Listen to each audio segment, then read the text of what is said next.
And welcome back. I'm Marcus Peter. I'm joined by Dr. Calvin Vallier.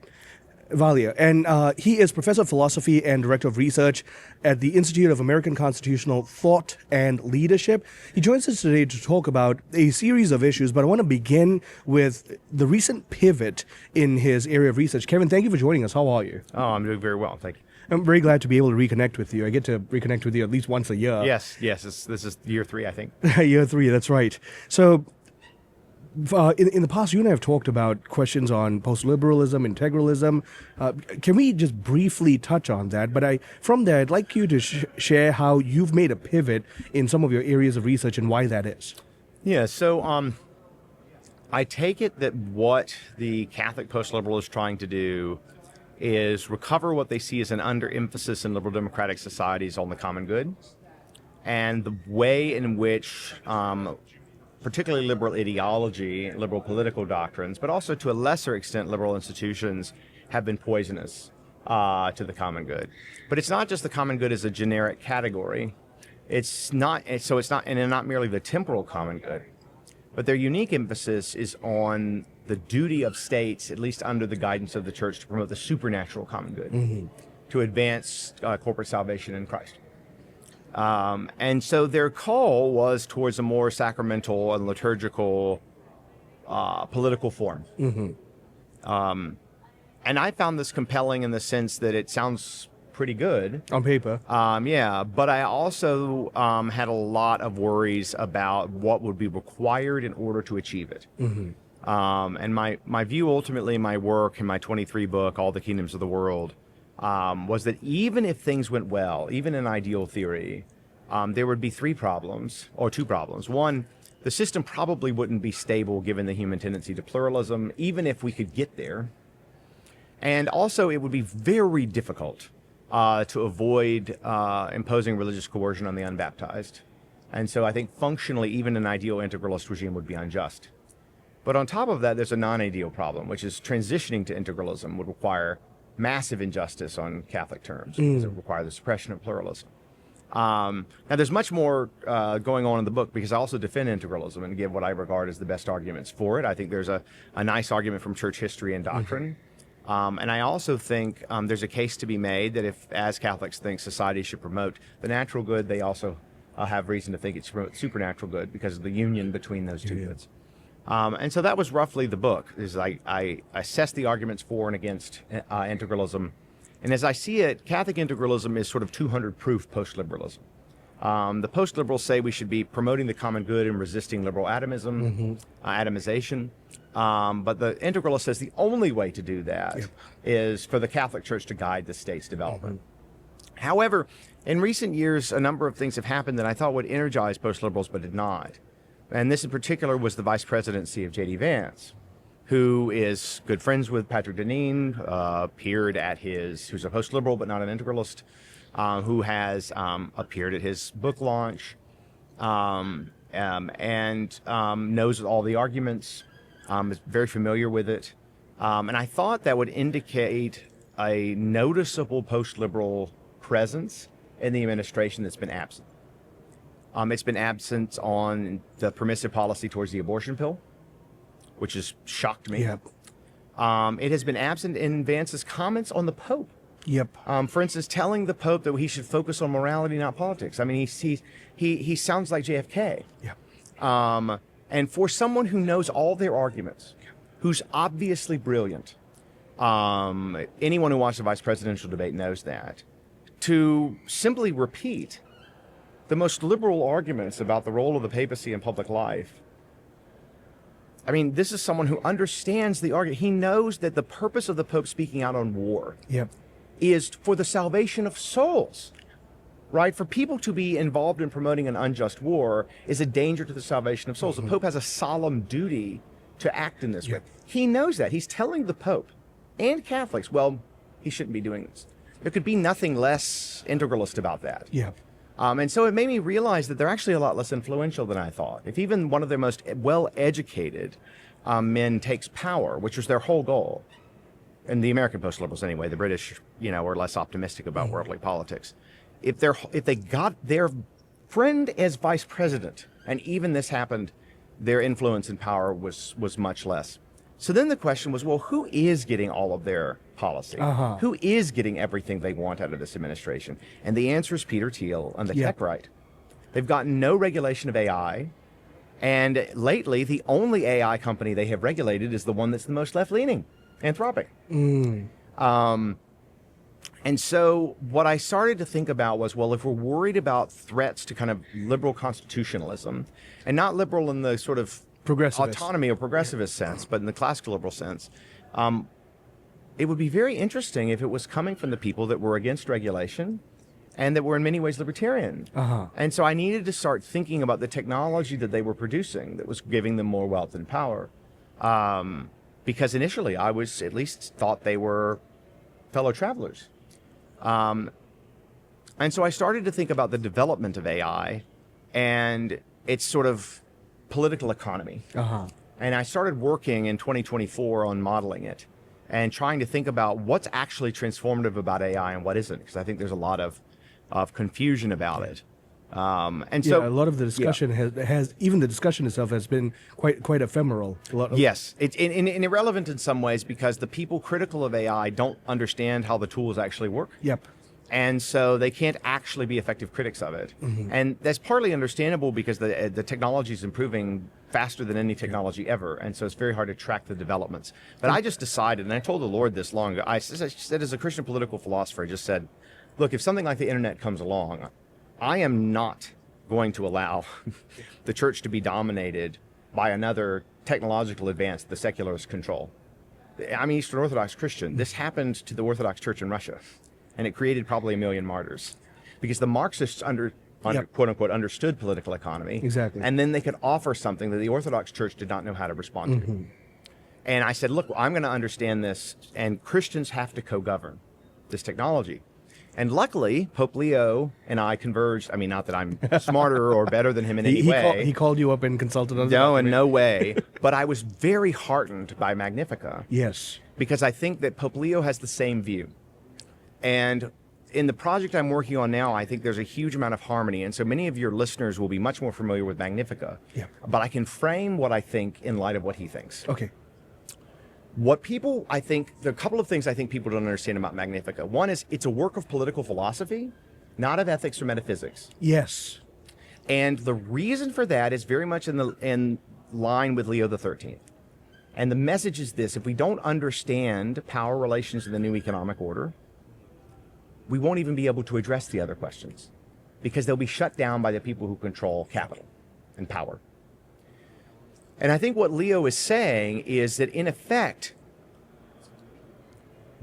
because I think part of this is written to the AI companies. Otherwise, there wouldn't be that long summary of Catholic social thought in it. That's right. Okay? That's right. It's long. And it's very obvious, too. He's reiterating things we've already known for a long time.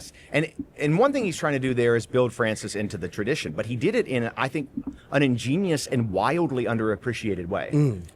So I think he has an anthropological argument that begins with the common Catholic premise that human beings flourish through knowledge of the truth. Then he says the truth is complex, but we're still oriented towards it. It's hard to know if we don't dialogue together. So instead of talking in a vague way about the goodness of dialogue, like Francis often did, he's saying there's an anthropological orientation towards truth, and that requires co-governance. And the critique of the AI companies is that their way of governing the technology, not the technology itself, their way of governing the technology is incompatible with human flourishing as the church understands it. Because we cannot discover truth alone. That's the problem with Babel. And that's why he didn't use the analogy of Pentecost. That's why he used Nehemiah instead. Nehemiah is a collaboration among different perspectives. It isn't just the church. Because Leo's view, and this is an anthropological argument, is that humanity as such, our natural end, is to co-govern in this way. AI companies is, you can bring this technology into the world and the Catholic Church can allow it. But what we cannot allow is for you to control it. Let's pause right there. We're going to take a short break. Kevin is going to keep talking with us about this reality of AI and, frankly, human flourishing, thinking about a human person rightly, and a Christian co-governance of this emerging technology. He's professor of philosophy and director of research at the Institute for American Constitutional Thought and Leadership at the University of Toledo. Stay tuned. I'm Marcus Peter. And we're back. I'm talking with Dr. Kevin Vallier. He is professor of philosophy and director of research at the Institute of American Constitutional Thought and Leadership. And right now we have zoomed in on Pope Leo XIV's thought on this emergent technology that is artificial intelligence and machine learning, and the necessity of co-governance, not just by technocratic institutions, but necessarily by Christian institutions, therefore Christians in general. And so I think that the critical thing here, and this is a problem for the post-liberals, is they say, look, natural law orients us towards truth, but they tell us almost nothing about how truth is known and discovered, about how the common good is understood and discovered, right? And here is where the classical liberal tradition is stronger. Because classical liberalism, as I see it, from Adam Smith forward, is a theory of collective intelligence. That's right. It's how we figure out things together. And even though Leo has a little dig at the invisible hand in Magnifica, and he's more on the democratic side of collective intelligence, he's saying the way that we learn things together is interactively and under the right set of rules. Now, I think we're free to disagree with the Pope about which particular institutions empirically are best at co-governance. Because I see markets like he does, as he sees democracy, as systems of accountability. Yeah.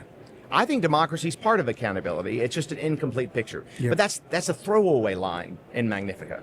There's no issue there. But the issue is that because we are oriented towards the truth, we have to share power with those we think are incorrect. And this reconciles brilliantly a tension in the Catholic tradition between error having no rights, but the erroneous having rights. Mm-hmm. And so I think people with time will appreciate what Leo's trying to do, because it's a long document. And I think that he's trying to, and perhaps at too much length, pack a huge amount of his own thinking on this, but it's extremely rich. And I would just encourage people to be prepared for revisiting it so that new insights come out of it. Yep. But so part of the reason that this is a problem for the post-liberals is that once you realize that our co-discovery of truth is part of our human nature, they're committed themselves to theorizing about collective intelligence. Here's how this connects back to AI. My project currently is trying to develop a theory of artificial collective intelligence, because the artificial intelligence theorists tend to be social scientists, not social scientists, rather, natural scientists and computer scientists. They think if you get the program right or the brain right, you know everything there is about alignment and oriented the technology to human flourishing. Whereas those of us who study economics knows that's barely the beginning. Yep. Because you can drop a nice person into a nasty situation and they have to be nasty to survive. We have to get the rules of interaction right, and we have to understand systems of collective intelligence, not only among AI agents, but among humans. The tradition of political economy is going to be more important than ever. Mm-hmm. We're trying to organize society in a way that collective intelligence, both the genuine form that we see among humans and then the functional behaviorist form that we see in artificial intelligence, so that it's oriented towards the good and collective discovery. Yep. And the reason that AI can help us is the extent to which it advances our ability to connect with one another and promote the good in light of its ability to help us discover truth. And the ultimate, I think, Catholic and also Eastern Orthodox attitude towards AI should be, is that we have to develop a culture and policy that enables artificial intelligence to expand what is human and to advance our nature as free and reasoning beings. And it's clear to me that the way to do that is not to refuse to use the tools. Because if we refuse to use the tools, the transhumanists will use the tools. Right. And there were many well-meaning Marxists, and when we let them dictate political economy, they killed us. And the transhumanists would do, and I'm being very serious, the transhumanists will do the same thing. They're well-meaning, Yep. and if they have all the power, they will hurt the church. That's just what happens. It corrupts human beings, and then they hurt the church, right? And I'm not saying all Christians should use AI. I'm not saying even beginning to say that. But what I am trying to tell the church is we need to make allowances for people to, some subgroup of Christians, to learn the tools extremely well so that they can be capable of co-governance because they understand how the tools work. Yeah. And it's extremely important that we recognize that some Christians have a vocation to co-govern this technology. Mm-hmm. And that means that if we just punish everyone who uses them, because they use it, we're actually doing a disservice to the church. We're making it harder for the church to withstand this revolution, because the last industrial revolution was intellectually monopolized by the secularists. And so part of my message to the listeners is, if you know someone who's doing genuine research with AI, as opposed to just slop or, it's doing its homework for them, as Leo says not to allow it to do, but to recognize we have to distinguish between good and bad uses. So essentially, that's kind of how I transitioned, but why I also think that Christians understanding AI means both maintaining an independence from it, but also a familiarity with it, right? Not being governed by it. And this is a way in which I expand on a Christian understanding and even an ancient understanding of the intellectual virtues. I'm developing an account of the intellectual virtues that I call cognitive sovereignty, which is the stable disposition of human reason to govern artificial reason. We've always known that part of our freedom is reason mastering the passions. That's something both of our traditions emphasize very heavily. But now there's something besides the passion in other human beings that can hollow us out, and that's mechanized reason. Yes. And so how do we learn to preserve human reason in a world of expanding mechanized reason? One thing might be, don't touch mechanized reason. That's not the right response. No. It cannot be. Well, we can't escape it. That's right. And it's just like many Catholics and Orthodox saying, well, this whole Industrial Revolution thing, we shouldn't go along with it, right? Like, you can say that, and I'm glad there are people that maintain a pastoral existence and we have to protect them. But we know what happened to a largely agricultural society that was behind the Industrial Revolution, and people who went around saying, let's enjoy the fruits of this, and here's how to do it. We know what happened, 1 million martyrs. So I am bound and determined that that is not going to happen again.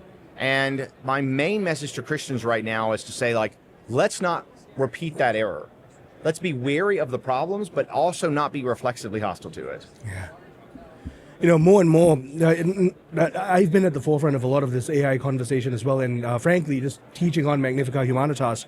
And the criticisms that are coming levied towards the Pope demonstrate to me that people haven't spent enough time with the document to see where his mind is coming from and what he foresees in the future. Yes. The big worry is, and you could tell this because the main reason I'm still on Twitter is to follow AI news, because that's where all of it breaks.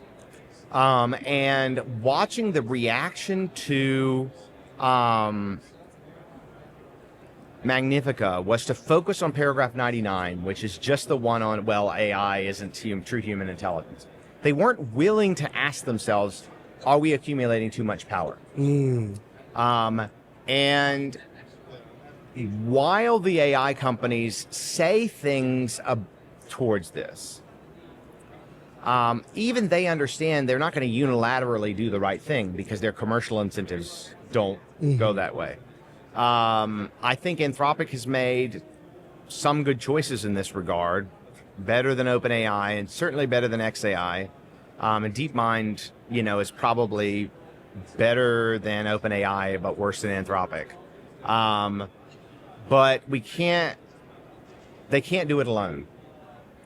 And so we have to think very hard about, and this is, I think, Pope Leo's call, is to think very hard about what feasible co-governance looks like. Yeah. And I think it has to involve both democracy and the market.